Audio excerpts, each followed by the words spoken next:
जय सच्चिदानंद। गुरु पूर्णिमा का दिन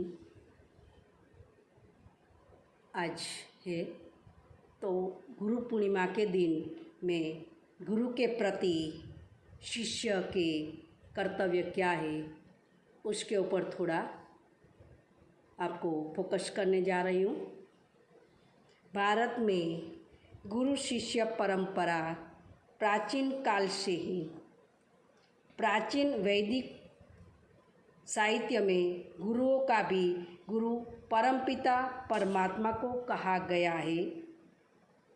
वेद ने हमें यह शिक्षा दी है कि गुरुओं का भी गुरु परमपिता परमात्मा है, क्योंकि ईश्वर ने सृष्टि के प्रारंभ में ही यह ज्ञान जिन ऋषियों को दिया है उससे यही कहते हैं कि उससे परे कोई नहीं, तो उसका परम गुरु परमेश्वर है, कि उनका संकेत उस परम गुरु परमेश्वर से है जो सृष्टि के प्रारंभ में खड़ा हुआ था।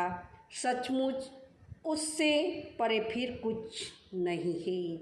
कहेगा ना, उससे परे कुछ भी नहीं है। परमपिता परमात्मा से ऊपर सतगुरु के ऊपर कोई नहीं है।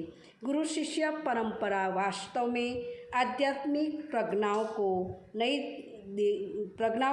पीढ़ियों तक पहुंचाने का एक भ्रम है, जिसमें सनातनता है, निरंतरता है, प्रवाह मानता है, पुरातन को नवीनता के साथ जोड़ने की एक ऐसी अटूट श्रृंखला है जो हमें सनातनी ज्ञानी है। इस परंपरा को अंतर्गत एक सच्चा गुरु अपने शिष्य को जो ज्ञान देते हैं, उस ज्ञान को देने में वह किसी भी प्रकार का पक्षपात नहीं करता है। गुरु का प्रयास होता है कि वह ज्ञान अपने शिष्य को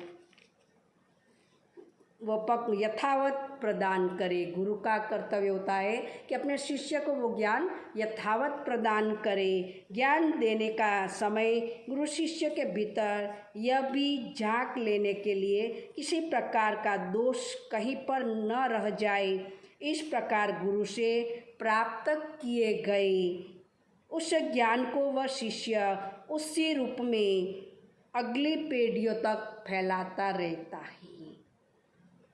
भारत के द्वारा खोजी गई इस श्रृंखलाबद्ध गुरु शिष्य परंपरा के कारण ही अध्यात्म, संगीत, कला, वेद, ध्यान, वास्तु आदि की विद्या भारत में दीर्घकाल तक लुप्त नहीं हुई है। महाभारत युद्ध के पश्चात इस धुन लगाना आरंभ हुआ।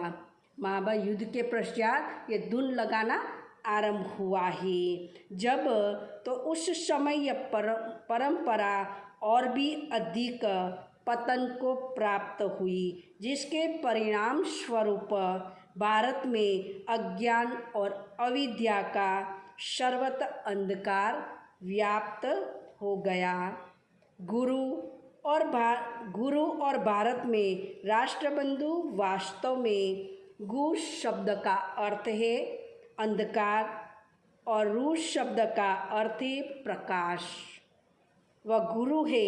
इस प्रकार गुरु कार्य शिष्य के भीतर व्याप्त किसी भी प्रकार के अज्ञान और अविद्या को बंधन का काटकर उसे शुद्ध सोना बना देता है, कि अज्ञान और अंधकार को काटकर उसको शुद्ध सोना बना देता है। गुरु हमें ग्रंथियों को खोलकर उनको धर्मानुरागी बनाकर मोक्ष विलासी बना देना या उसका पात्र बना देना गुरु का कार्य, उसको पात्रवान बना देना वो भी गुरु का कार्य है। गुरु का कार्य शिष्य को ज्ञानवान, उसके भीतर क्रांतिकारी परिवर्तन करना ही।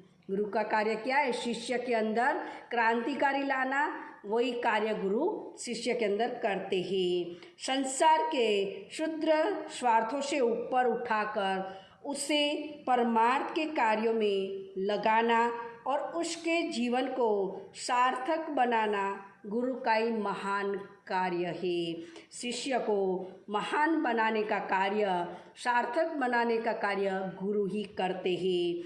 समय आने पर देश, समाज और राष्ट्र के लिए भी सर्वोत्तम बलिदान देने से हमारे यहाँ थी चूकी नहीं है। वो कार्य हमारे यहाँ अभी तक बंद नहीं, वो गुरु कार्य वो कराता ही रहता है। उन्होंने अपना बलिदान भी दिया है और साथ ही अपने शिष्य को भी इस बलिदानी परंपरा को आगे बढ़ाने में सहायता प्रदान करती है। यहाँ पर हर एक चक्रवर्ती सम्राट के साथ कोई न कोई गुरु गोविंद सिंह खड़ा है। इसी प्रकार हर एक महर्षि दयानंद के साथ भी कोई ना कोई विरजानंद खड़ा है। मतलब हर एक के पीछे गुरु खड़े ही हैं, जिसमें पता चलता है कि प्रत्येक क्षेत्र में गुरु ने क्रांतिकारी परिवर्तन करने और निर्णय लेने में भारत में सहायक पहल की है। हर एक क्रांति कार्य करने के पीछे गुरु का ही कर्तव्य रहता है।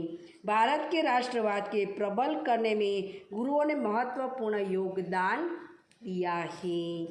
इसीलिए कहा गया है जो गुरु हमारा मार्गदर्शन करता है और हमारे जीवन निर्माण में अपनी विशेष भूमिका अदा करता है, उसके बारे में आचार्य चाणक्य ने एक आदर्श शिष्य के गुणों को इस प्रकार स्पष्ट किया है।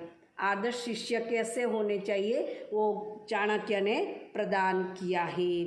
यहाँ पर बताया गया है कि एक अच्छे शिष्य को गुरुओं से शिक्षा प्राप्त करने के लिए कौवा जैसी चेष्टा वाला और बगुले जैसा ध्यान वाला चाहिए।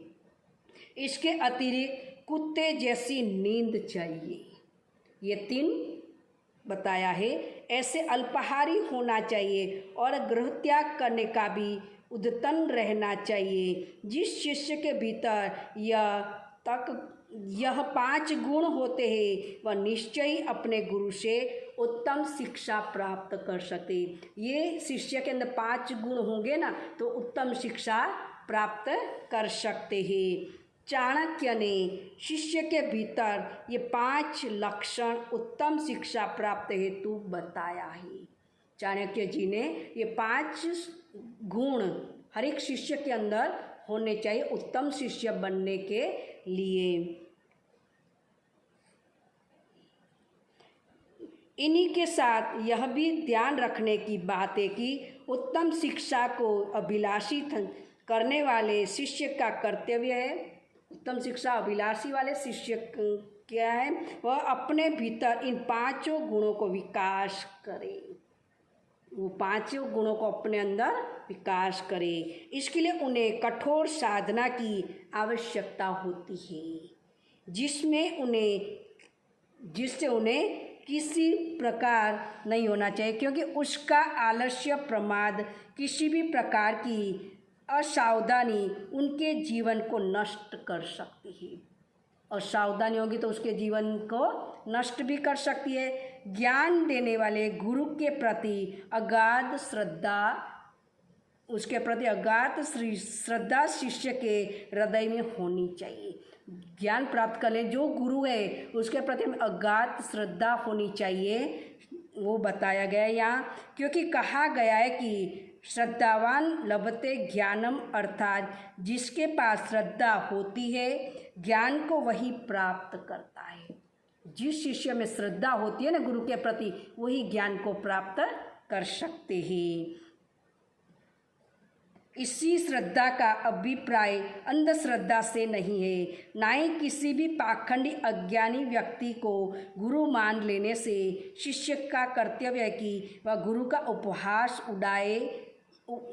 उपहास न उड़ाए, गुरु से मिलने वाली शिक्षा को श्रद्धा के साथ स्वीकार करे। गुरु का उपहास नहीं उड़ाना है, उपहास नहीं करना है, लेकिन उसके ऊपर में पूरी श्रद्धा रखनी है।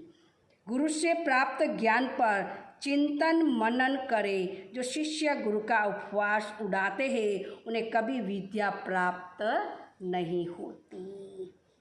गुरु से प्राप्त किए ज्ञान को एक अनुपम भेंट मानकर स्वीकार करना भी शिष्य का कर्तव्य है।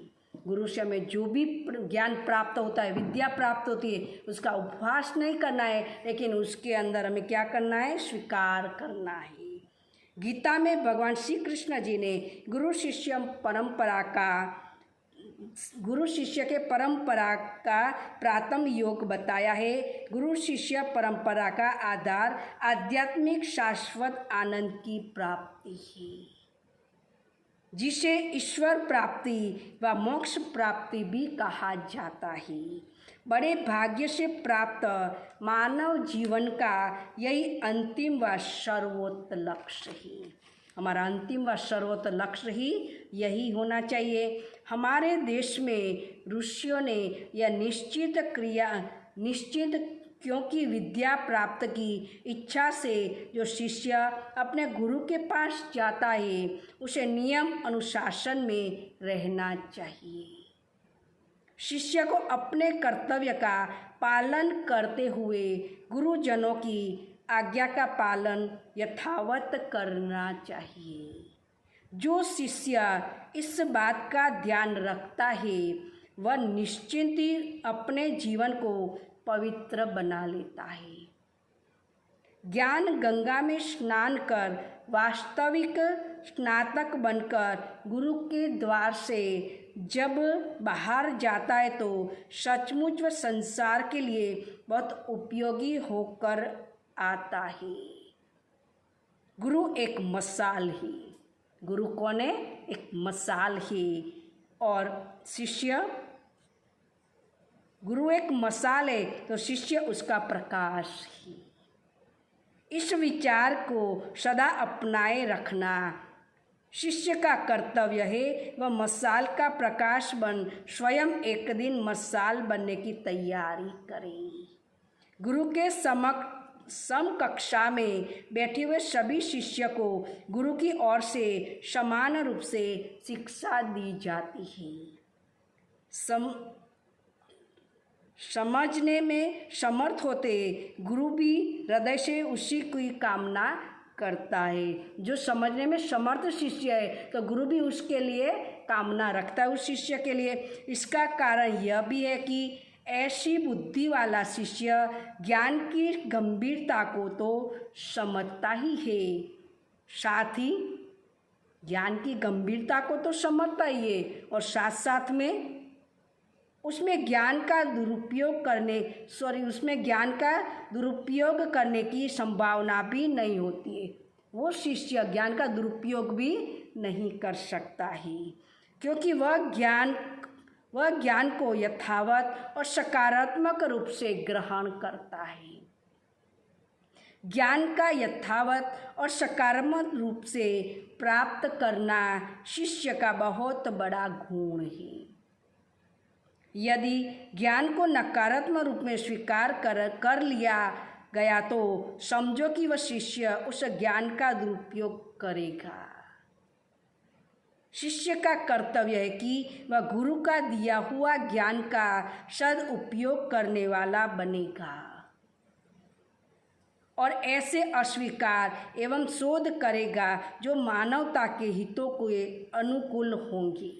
वो शिष्य ऐसी नई नई शोध करेंगे जिसे मानवता के हित के लिए उपयोगी होंगी। ज्ञान प्राप्ति की इच्छा रखने वाले को अनुशासन प्रिय भी होना चाहिए। गुरुजी जिन जिन मर्यादाओं का पाठ उसे पढ़ाए उनके पालन में उसे आत्मानुशासन होना चाहिए।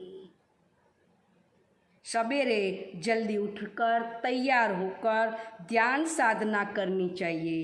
अनुशासनहीन शिष्य कभी भी विद्या ग्रहण नहीं कर पाता। इसलिए आश्रम में जो भी नियम होता है वो अनुशासन में रहकर ज्ञान प्राप्त करेंगे तो वो शिष्य बहुत ऊंची ज्ञान प्राप्त कर पाएगा, क्योंकि वह गुरु की आज्ञा पालन करने में शिथिलता असावधानी और उपेक्षा बरतता है। एक श्रेष्ठ शिष्य का यह कर्तव्य है कि वह गुरुजी की आज्ञा के विपरीत या गुरुजी की इच्छा के विपरीत कोई अप्रिय आचरण कभी भी न करे। गुरुजी के प्रति सदा श्रद्धा भाव रखने वाला तथा अंतर मन में गुरुजी की सेवा करने वाला होना चाहिए। शिष्य कैसा होना चाहिए? अंतर मन से भी गुरु की सेवा का भाव होना चाहिए। गुरु माता पिता की बात भ्रांति हमारा सदैव कल्याण चाहता है। गुरु माता पिता के भ्रांति हमारा सदैव कल्याण चाहता है कि वो शिष्य कैसे आगे बढ़े, हमारे जीवन में प्रकाश भरता है, वो आगे बढ़ाता है, हमारे जीवन में प्रकाश भरता है। हमें दृढ़ बनाने की सबसे प्रमुख जिम्मेदारी गुरु निभाता है। हमें कैसे आगे बढ़ाए, प्रमुख जवाबदारी वो गुरु हमारी निभाता है।